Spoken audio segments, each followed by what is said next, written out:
Hey guys, let me start turning this down. Welcome back to the stream. My name's Josh. This is Cultivate Your Best Self. Where's my cam? There it is.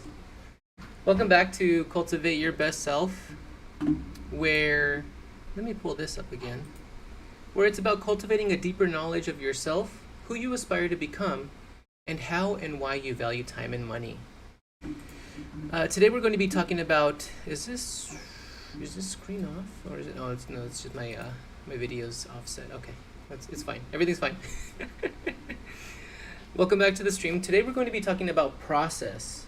Seeing results is about having a process. No matter like what endeavor you're trying to take on, having a process is essential in achieving the results you're looking for. Because oftentimes when we're looking at our failures, we often look at the outcome and why that outcome happened, rather than we obsess over like why that outcome happened, and instead of what we should be doing is looking at our process and how we can improve the process to repeat what we did but in a slightly different way.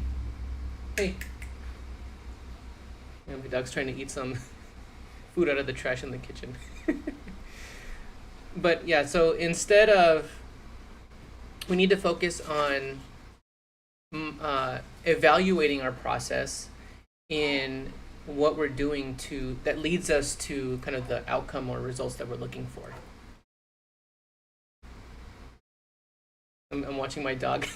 she's kind of investigating. My wife moved the trash out of the way, but she's looking for it.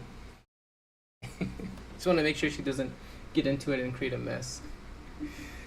All right, let me pull up my notes. And you know what? I think this time around, actually for next time, I'm gonna have like a little sketchbook where I can kind of illustrate my points a little more, rather than having my notes or that screen that has all the text on the window. Because I don't want people to see this and then kind of get. I might change the thumbnails. That's what I should do. I should change the thumbnails so you guys don't see like all that text of my notes. But the notes is helpful, and I wish I could get feedback from some of you guys. But I'm gonna have to wait until people start to kind of join in, because I'm just by myself right now. Being by myself, that actually brings up a really great point of, I wanted to bring up something before I get started on process from, did I mention it was from the book, from Learned Excellence, that I read?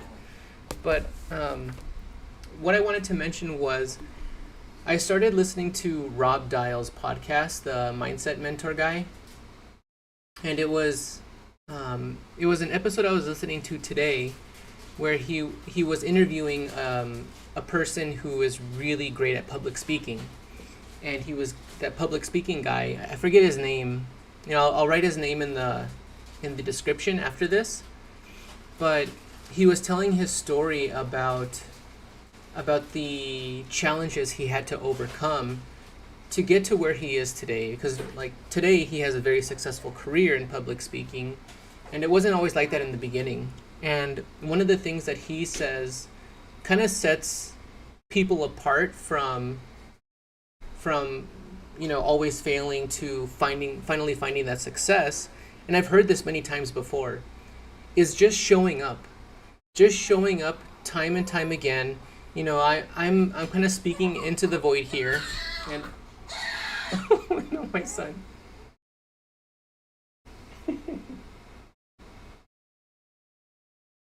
He's doing okay. My wife just picked him up. I'm speaking into the void here, but just showing up when I say I'm going to show up, time and time again. That's ultimately what drives success for people who stick with it long enough to see that success. It's often the case that people give up way too early, or they give up at a point where they're just about to see that success, and then they pull back and that very next step could have been the thing that, launched them into the stratosphere with their success. And so, that inspired me to come on here today and share with you guys. I'm going to continue doing this regardless of whether or not I have viewers, because I want to share these things that I'm learning with you guys, because I think if it can at least benefit one person, and that's what I've said with my YouTube channel as well. I've said this with my YouTube channel where, if at least it benefits one person, then I will have made an impact. And I've seen that happen. I've seen a couple of comments here and there on some of my videos where, people are saying like your motivational content, or your content in general is inspiring me to do better, or is inspiring me to become a better person. Whatever it is, that motivates the heck out of me to continue doing this, because I want to have, one of my core values is impact. I want to have an impact on your lives, so that it's not the same thing you're living over and over again, because I've been there. For many years, life kind of just felt like the same thing over and over again, and I wasn't taking accountability of my own actions and understanding that it was my actions that was keeping me in this loop that I felt like I was living every single day. And so once I took accountability for what I was doing, that's when I really felt that I needed to find a way to grow. Continuous growth, being consistent in doing something. And for me, that something is, doing these live streams now. And sticking with it through the rough times. There may be days where I've had a bad day, or I'm not feeling well, and I'm going to push myself, do whatever it is I can, within reason, to be here for you guys and to continue pushing, cultivating your best self, cultivating a deeper knowledge of yourselves, so that you find what it is in life you are here for, so that you can find that thing, that you can create on your own to give you fulfillment, to give you joy, whatever it is. And I hope that happens with this, and as time goes on and in the future. That's kind of like my ultimate dream of having a positive impact on the lives of other people who are going through a rough time, or just feeling stagnant or feeling stuck in life, and just finding ways to help you guys get out of that and find more fulfillment and joy in your lives. So let's get into this, chapter 5, process from learned excellence. I should go back to where's the focus? There it is. I should go back to my other live streams, and I will add the book in the description, because there's, besides what I'm sharing here, there are so many other good anecdotes and stories and experiences that the author shares that I think is worth looking into, because they're so inspirational. Like I typically like to highlight some of these stories, and I'll share one today that just it highlights a point of when you're looking at something and you're like, oh yeah, I guess that makes sense. I hadn't looked at it from that perspective, or just feeling that you're not alone in some of the things that you're going through. Those types of things are really beneficial to inspiring you and motivating you to pursue whatever it is you want to pursue. And just because someone else, like one of the excuses that I hear, and I'm going off on a tangent again, but I tend to do this, but one of the excuses that I hear is that if you're passionate about something and you want to explore it in terms of like starting your own business or being an entrepreneur, trying to solve a problem for people, a lot of the times people give themselves the excuse of, oh, it's already been done. And like cultivate your best self, for example. I haven't found anything like exactly like cultivate your best self, but something really, really close to, which is I think there's this other guy who has like design your best self, and I forget. I want to say his name's Rob, but he had a passion for helping people as well. Take Rob Dial, for example. Rob Dial and the Mindset Mentor, like he, went into this journey of personal growth and, started his business coaching coaches, and getting their businesses off the ground. And there's like a plenty of other examples of, like I see this issue, or I see this problem that a lot of people face, where people feel stuck, or people feel overwhelmed with all the information that's out there in the world. People, don't know what to do when they're just feeling lonely, or feeling like they're meant for something more. I think that's probably one of the bigger things, is like for me, I've always felt like I was meant for something more. I just, for the longest time, I never knew what it was, but I never took the time to explore, doing things that would help me find it. And I think, especially with my own personal experience with my wife, for example, like she has always asked herself, like, what's my purpose, or like what am I here for? And I remember hearing this this motivational video. I want to say it was Morgan Freeman, or I think I can share it because I have it on my CYBS Cultivate Your Best Self Instagram profile. But let me just play that really quickly, since I have it on my profile. Because I was just thinking the other day of is it okay to like watch YouTube videos on here? And I'm not gonna do that. If anything, I'll share like my kind of bullet points, or like my main takeaways. I'll share my main takeaways for like certain YouTube videos that I want you guys to watch. One of which will be in the future self-awareness, which is huge. Self-awareness is huge, and I've mentioned this before in previous live streams, that self-awareness is gonna guide you in your life towards things that are just more beneficial for you, and you'll see this the more I talk about it.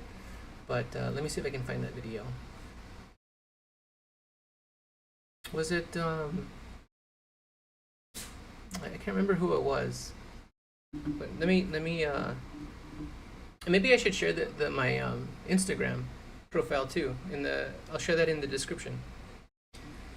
So let's pull up. I'm sharing my screen. Yes. Let me move this.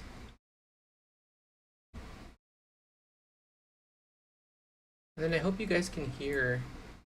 I think you guys should be able to hear it. Let's see. No one ever told me that I had to search for meaning in life. Many people look for meaning in life as though it's going to be under a rock or behind a tree. And I'm thinking to myself, you have more power than that. You have the power to create meaning in your life rather than passively look for it.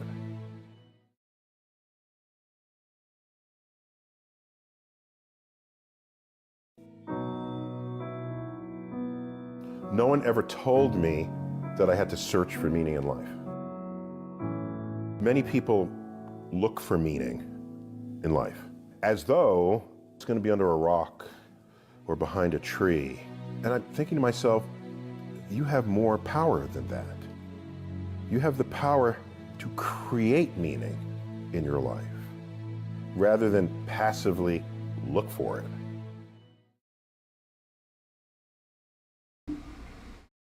So I played it that second time because the sound was kind of off in the beginning. I wanted you guys to be able to hear that whole thing, but yeah, I mean, a lot of the times people think that they're going to stumble upon or eventually find what their purpose is, or what meaning what they're meant for in life. And I think we are capable of so much more than that. we are capable of exploring and figuring out for ourselves what we're meant to do in this life. And without encouraging others to go out and try different things, try traveling, try painting, try reading different types of books, try everything you possibly can, because we only get this one life.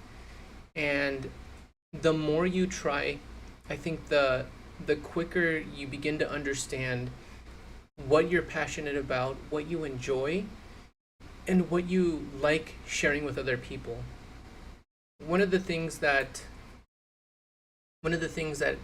comes up a lot in this realm of personal growth and productivity and becoming your best self is a study, and I'll have to find what the source is, but where people who are on their deathbed talk about the things that they regret the most, or the things that fulfilled them most in life, or things that they wish they would have spent more time in.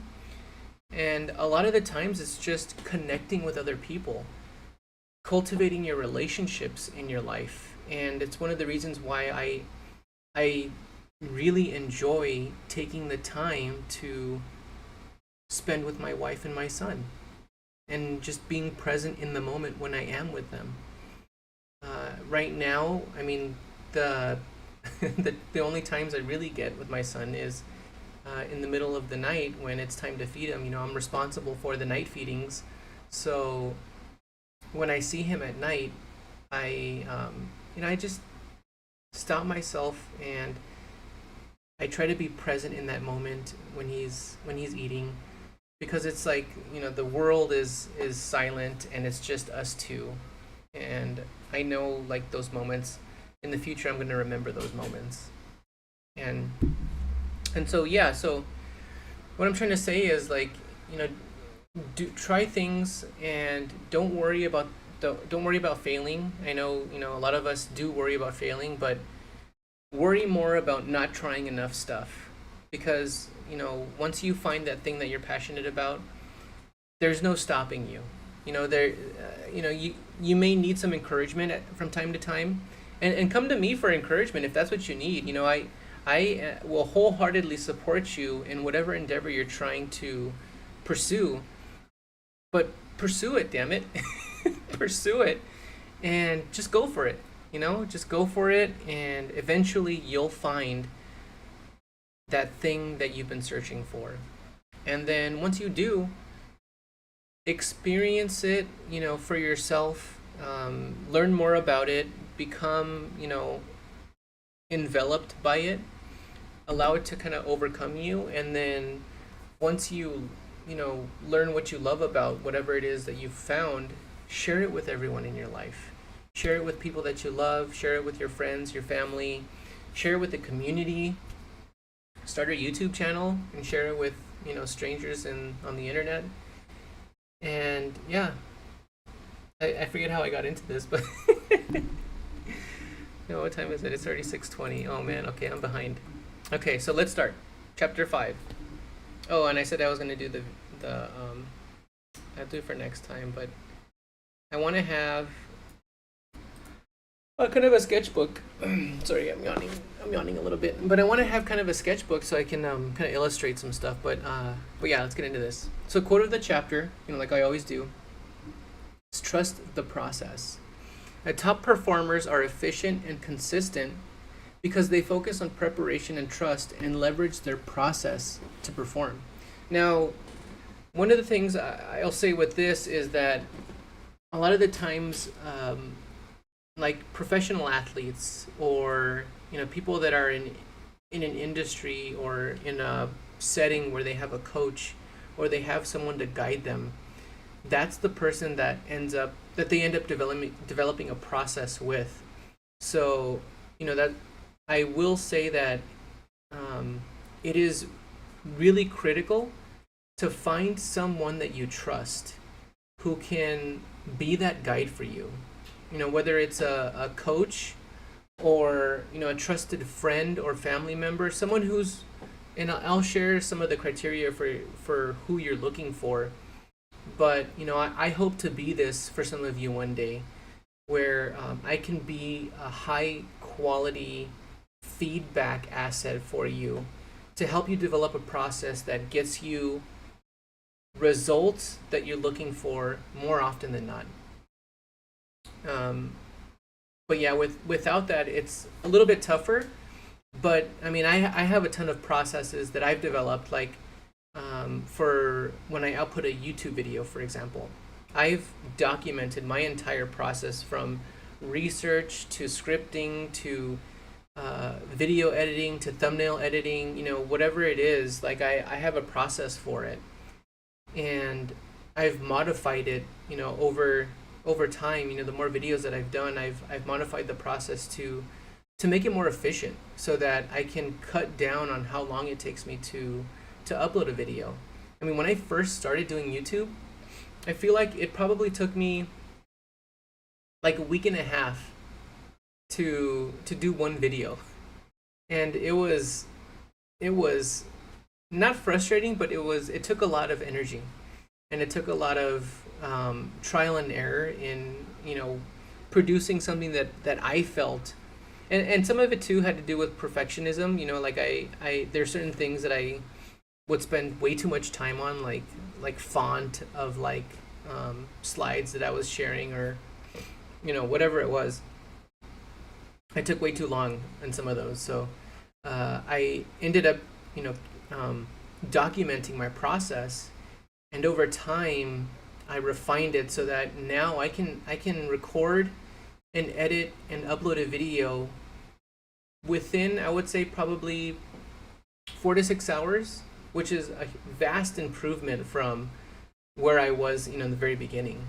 So yeah, so process is critical in achieving results that you're looking for, and not focusing too much on the outcome itself. So Susanna Venus said, "Hey there, just joined." I just saw her comment there. Welcome to the stream. It's good to have you. I'm going over why process is important, and in order to see where the results that you're looking for, you have to have a process in place, and ideally it's a documented process, something that you can improve upon over time. But yeah, so I just got started with this, so let's keep going. The most critical processes that you should look to get help with if you're looking to grow and improve yourself. Let me add that in there. Self-management, number one. You need to have a process for how you tackle achieving your goals, or how I say achieving your missions. So do you have a step-by-step process for what do I want my goal to be, number one? How do I track my progress? And then once you achieve it, do you have a process for how you evaluate what it took to get you there and what you learned from it? And then you can apply the things that you learn to the next mission that you take on. And a lot of the times it can be a similar process. It might be like I'm exploring, I want to exercise more. So what I'm going to do is my process will be to set my, running shoes next to the door. The night before, I'll set my workout clothes, on the nightstand next to me, so that I can get dressed as soon as I get up. Things like that, like establishing a process that makes it not only easier for you to achieve that goal, but that helps get you in the mindset as well, in the mindset of achieving what it is you want to achieve. But again, like I said, document the process. So self-management, it's critical to have processes for that. Information management, and the author talks about this, but he doesn't quite go into the depth that I want to go into, which is to be selective and filter the information you consume. It's very rare that people do this now. or at least a bunch of my friends that I talk to, or sometimes even family members, like, I don't think anybody does this. I think I might be the one of the only ones, but I'm very selective and I filter the information I consume most of the time. Sometimes I'll actually like schedule time for me to just kind of, relax and hop onto TikTok and for like, I don't know, 10 minutes, just kind of scroll through and watch whatever. But most of the time, I'm very selective about what I consume, because I don't want to waste too much time on things that are not going to benefit my growth or benefit my progress in my missions. And so for example, when I go into Google, one of the first things I do is I go into Google News, and I have the For You page on Google News, and I'll scroll through that to just look for headlines that I think of things that might benefit me and the current missions that I'm on. Say, for example, like, let's say I'm doing a YouTube video on the best productivity hacks that deal with goal setting, and I'll scroll through the news, and then sometimes I'll come across a article on entrepreneur.com or somewhere else, psychology.com, where they'll have an article that pertains to something that I'm currently looking into. So I'll save that link and add it to my my database, where I have things that I need to kind of sort into like my different projects online. And that's what I mean about being selective and filtering out information that you consume, because everything else I could probably ignore. I don't need to pay attention to what Gen Z is saying about millennials and their socks. Like, who cares? That's not going to help me achieve my goals. It's not going to help me. It's not going to help me grow in ways that I want to grow. But that's just one example. So yeah, having a process for information management is huge, and that's probably something that I can get into as well, in terms of like, consulting and helping people with, because like I said, it's rare that anyone does this unless you're in the entrepreneur world, or you're in the personal growth space. I don't think this is something that it's something that more people should be doing, is what I'm trying to say. Filtering and being selective about what you consume. And the same is true.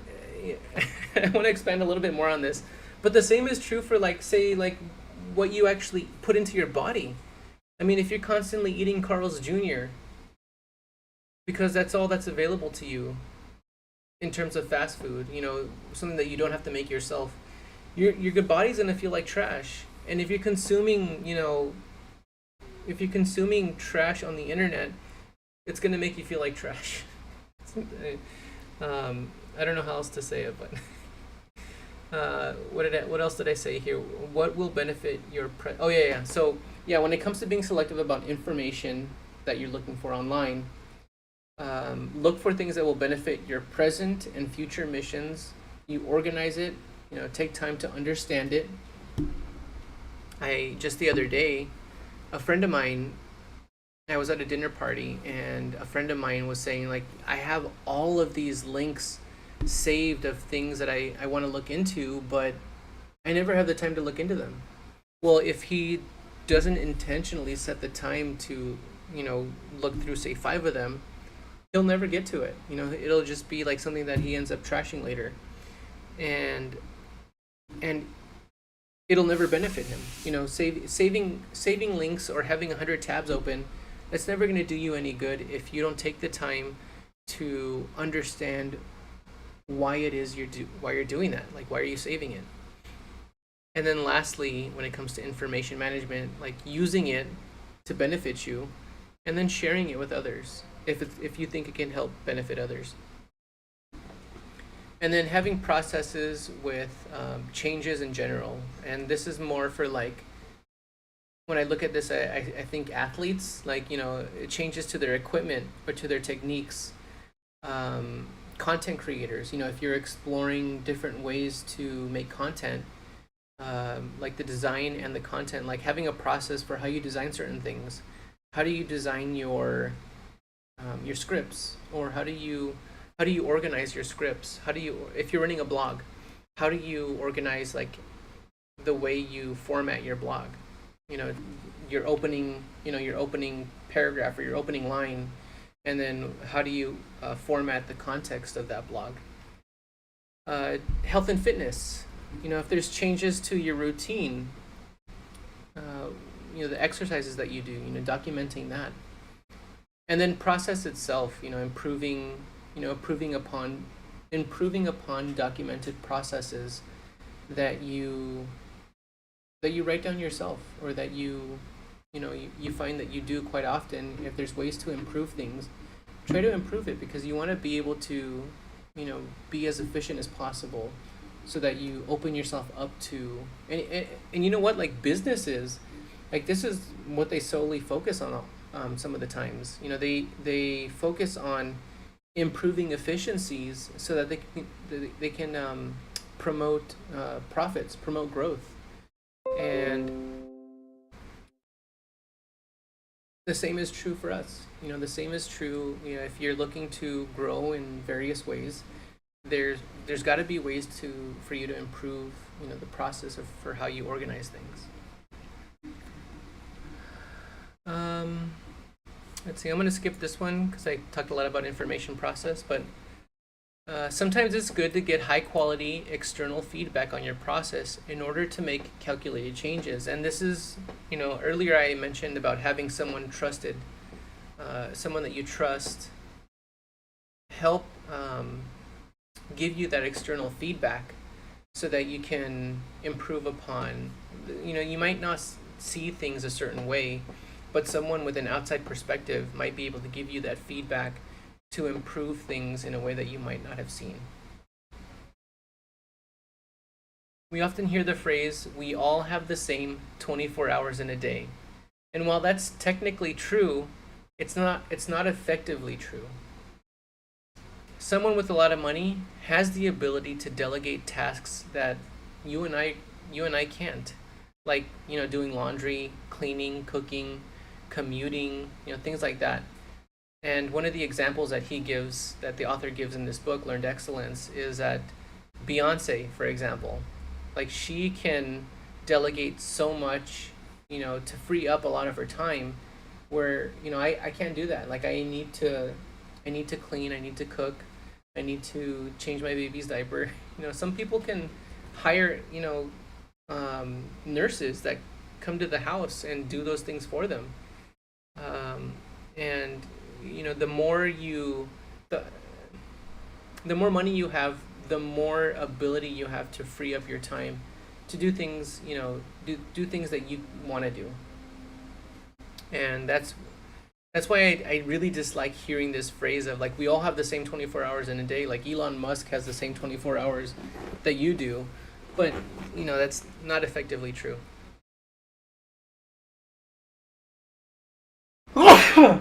No, excuse me. I'll try and mute it next time. It's probably loud. Money, people like Elon Musk or Beyonce or whoever else is super wealthy, like money buys them more time, essentially. And that's what I'm trying to say, is that that's one of the things that I think, that's when it comes down to it, I think that's really the reason why people actually want money. Not for the sake of having more money, but to free up more of their time. And I think that's becoming more and more prevalent as a desire for just people who are growing up now. People want to be rich, and I don't think everyone understands why they want to be rich. And sometimes when people end up becoming rich, but they haven't thought about what they're going to do once they have so much free time, they end up without really having that deeper knowledge of themselves. They don't really understand that they're probably going to lose purpose in their life, because if people tend to tie their identities to the work that they do. And once you retire, like, you've got to do something else to add purpose and meaning to your life. And what is that for you?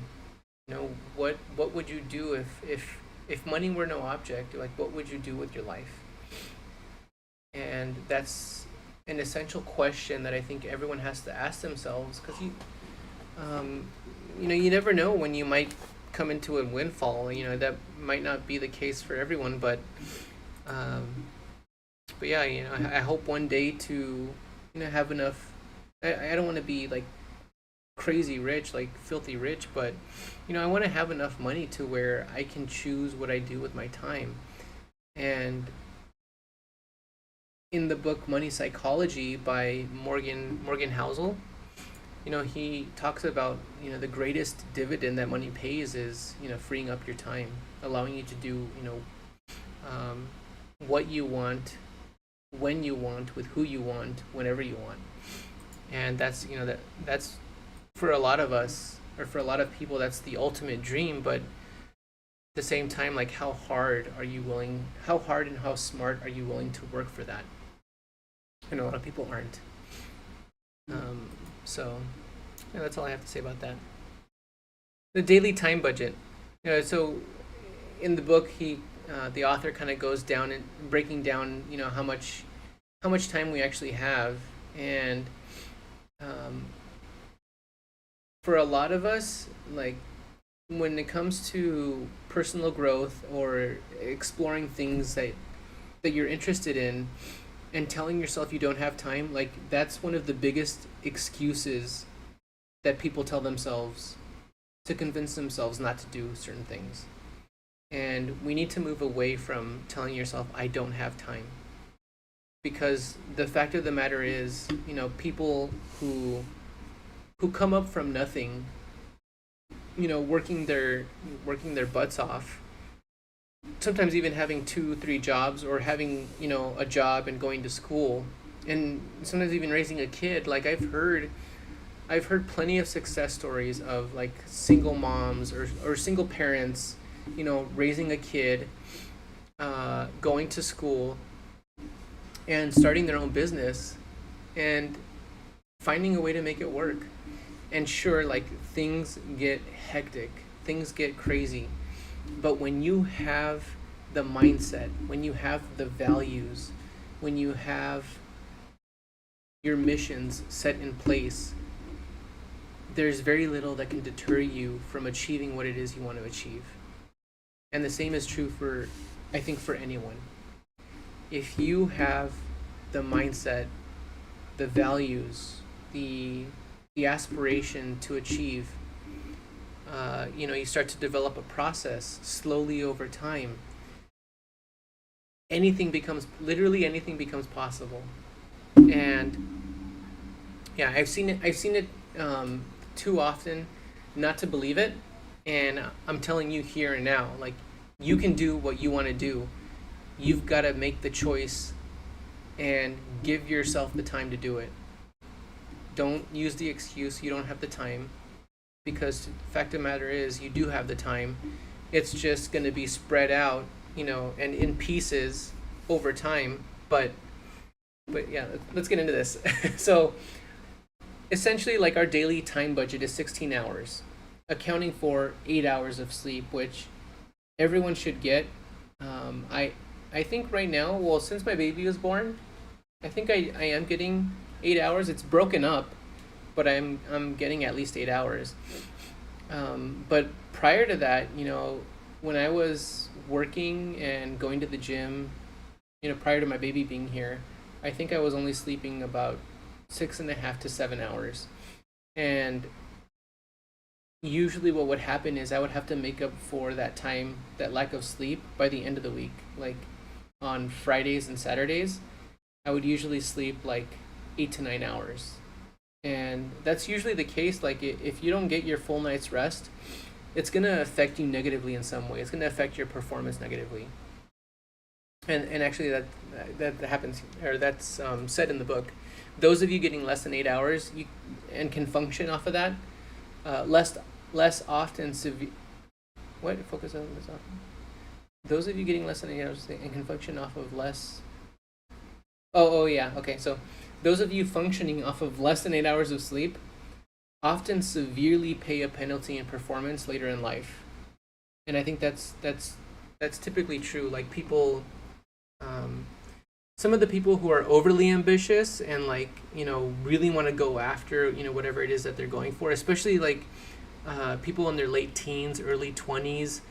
Those are the people who like end up hospitalized from working 80 hours a week, like literally killing themselves to achieve whatever it is they want to achieve, without understanding that, okay, look, in order to be the most effective person you can be, you need to get your sleep, just like you need to get your exercise, you need to get enough water in daily, you need to cultivate your relationships.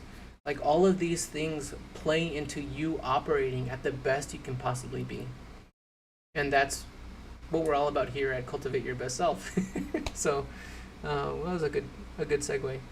Learning excellence requires actively choosing how to use your floating time effectively, even if that means intentionally setting time to relax. We all need time to kind of unwind. And I don't want that to be an excuse for you to be lazy. Yes, we all need time to relax, but if you're like, let's say you want to get into exercising more, the hardest part of that is the beginning, because the beginning, when you're most unfit, when you're most like not in shape, that's when it's like your body's telling you you're tired, but you have to ignore what your body tells you and just go after the exercise. Because like once you start doing it and you get into a more consistent routine, that's when you start to realize that your body's going to start giving you more energy than you had before, because you're performing at a level that you've never been at before, or that you haven't been in for a long time.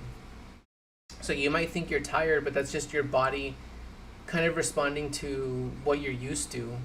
And so if let's say you're just starting out, and you go run a mile, you're going to be exhausted, after that mile, but get plenty of sleep, drink plenty of water, and the more you do it, the more you're going to find that you have energy to take on more during the day. You let's say you have a full day's work, you work your 8-9 hours at work, and you come home and you're feeling exhausted.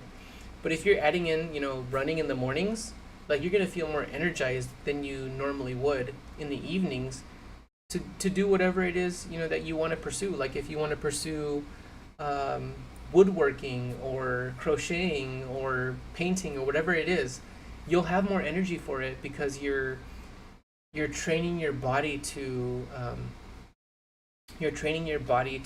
operate at a level that you're not normally used to. And that's what you want to try and do. You want to try and get yourself to operate and be at the best that you can be, so that you can do the things that you love.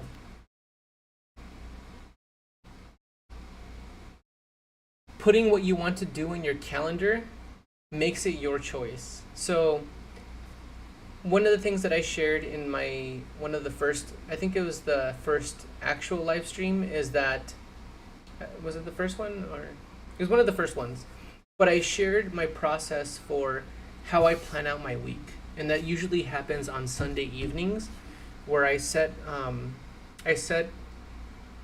in the video I showed just kind of generally what I wanted to do, but more recently I'm going to start getting into setting actual blocks of time for when to do things. And it's going to get more challenging, I hope, in the future, because I have an interview tomorrow for a new place that I'll likely be working full time. And that's assuming I get the job. It's going to make moving some of my other missions in life forward a little more challenging. But my goal, my hope is that by setting time blocks for when I want to actually work on specific things. Say like I'm still working on my communications course, and I want to be able to continue that course because public speaking is an incredibly valuable skill. Whether it be in whatever job you might have, to doing these YouTube videos. Public speaking is one of the most valued skills in in the world. And I do hope one day to be able to speak in a crowd, full of people, and inspire them to chase after their dreams. And I'm not there yet, but I'm sure I will be one day. Like I know I have that ability to make it to that point, and I know I have the ability to influence with great storytelling. I have a lot of experiences in life that I can share on this channel with you guys, with in these live streams even, and have those stories influence you in a way that moves you to do something that you wouldn't normally have done. Things that will help you grow, things that will help you live a happier, more fulfilled life.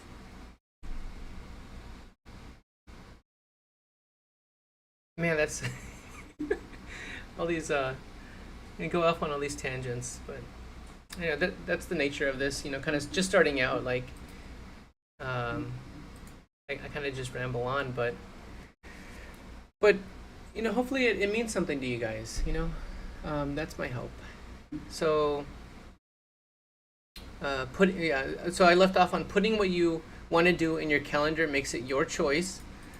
So that's one of the things that I will be doing. I have a calendar that I use online in this program called Notion. That's what I'm using now, and it has its calendar function, and I will time block the things that I want to do each day, starting with on Sunday evening when I plan out my week.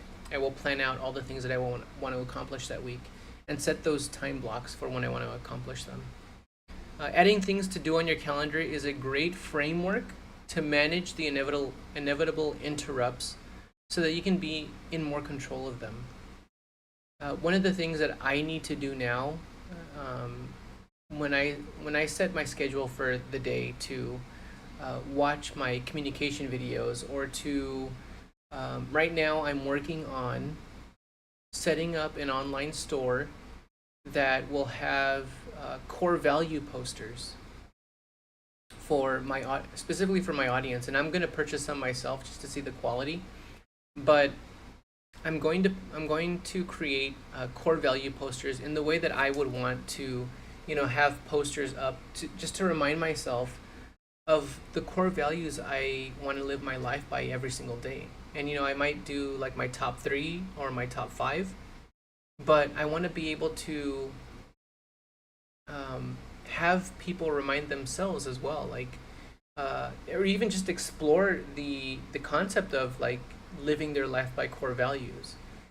I mean, you look at some of the most disciplined people in the world, and look no further than like the military powers. It doesn't matter like whether or not you agree with the military, but one of the things that makes them so disciplined is that they instill core values from the very beginning.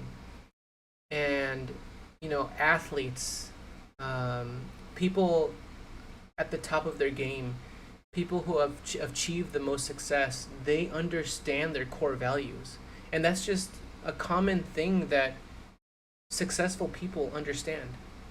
And so I want to be able to provide people with a way that they can remind themselves visually every single day of what their core values are and why they're doing what they're doing. Why did I get into that? Oh, that's one of the things that I want to be able to do, to work towards on a daily basis. And so one of the things that I have to account for is my son. Sometimes during the day I take on the responsibility of when he gets fussy, to change his diaper and to feed him. And I might be like right in the middle of doing something, but if I allow myself that time block of say 3 hours to get a certain thing done, that may only take me say an hour to do.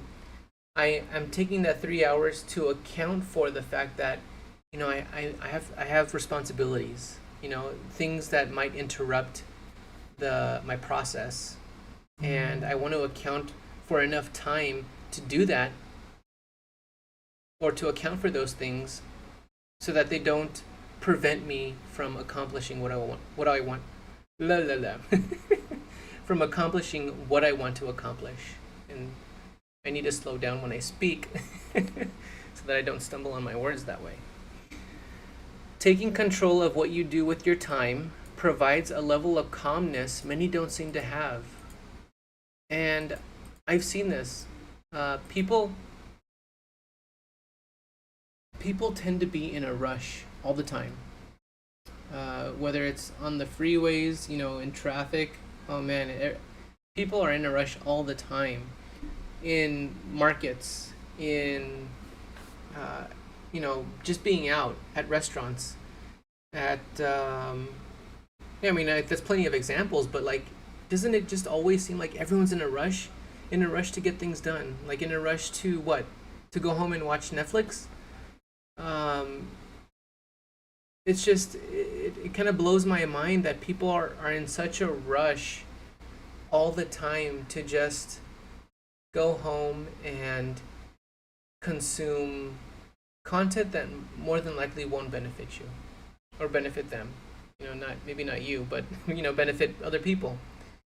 And it's in taking control of your time by intentionally knowing what you're going to be doing. That level of control allows like a certain level of calmness that you wouldn't have had before. And I noticed it too when I began intentionally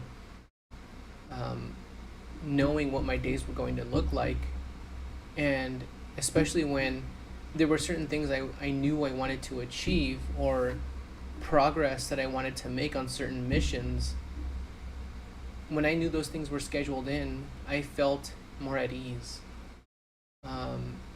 When like social events would come up on the calendar, like if those things are like not scheduled and like the day before, like someone reminds me, like that can freak me out. Like I might have set that day to make a lot more progress on my communication course classes, or just taking that control will give you a level of comfort that you might not experience currently if you're not intentionally taking control of your time. Follow the process and the outcomes take care of themselves. That's not to say that if you develop a process, if you prepare for something and you develop a process for it, that doesn't necessarily mean that you're going to be successful in achieving your mission. You might fail, and that's okay. The point is to evaluate your process, do it over again by making small incremental changes to the way that you did things, and then seeing what the outcome is thereafter. And you might fail several times, but after you've refined the process, you'll eventually get to a point where you're successful, and then you can work on making that process more efficient. But you have to be able to follow the process. Well, you have to be able to have a process, in the first place, and then you have to trust in it to get you to where you want to go. So the example he gives here is follow the process, track the outcomes, you learn from any mistakes that you make, you adjust the process, and then repeat.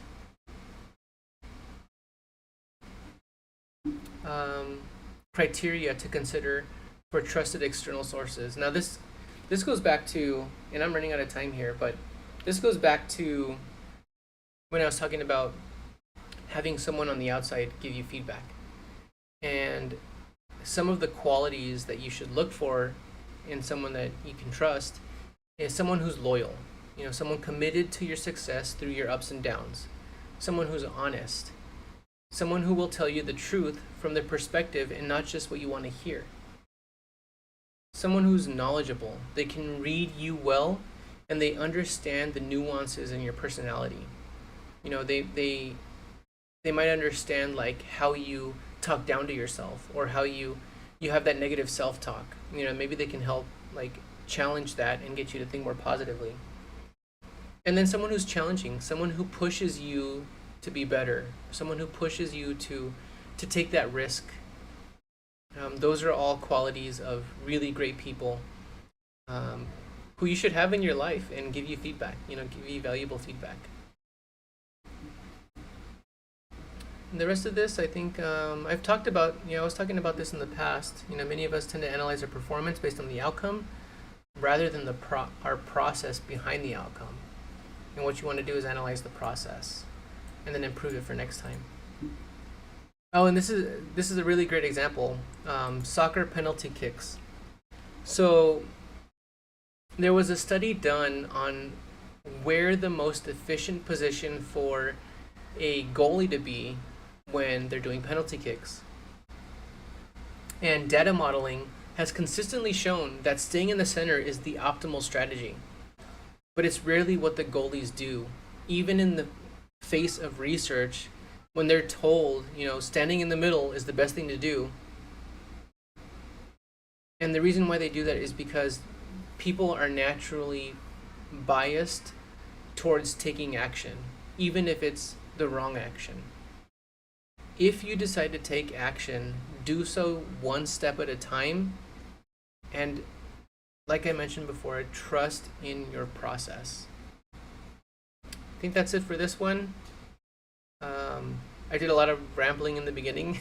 I mean, like, not rambling, but just my typical diverging away from the main topic. But a lot of good stuff. I think one of the things that I'm going to do is I'm going to start turning a lot of the things that I say in these live streams that I think can be valuable little snippets. I'll turn those into YouTube shorts, and hopefully that helps people as well. People who are only consuming YouTube shorts and staying away from the long form content. But yeah, I think this was a great live stream. Hope you guys enjoy it. It's about process, and let me know if I'm always open to feedback, and let me know what you'd like to see. I'm not sure if I'm gonna continue on with this book for the next live stream. I think I might change it up. But yeah, give me your feedback. What do you want to see? That is within the realm of the things that I want to cover on this channel, which is like things related to self-management, information management, or money management. Any one of those three things. Anything that has to do with personal growth, challenges that you may be facing. We can talk about like anything and everything related to those topics. So I'm more than happy to get your guys' feedback, and I'll be here on Thursday, same time, 6 p.m. Pacific, and can't wait to see you guys in the next one. All right, keep learning and keep growing.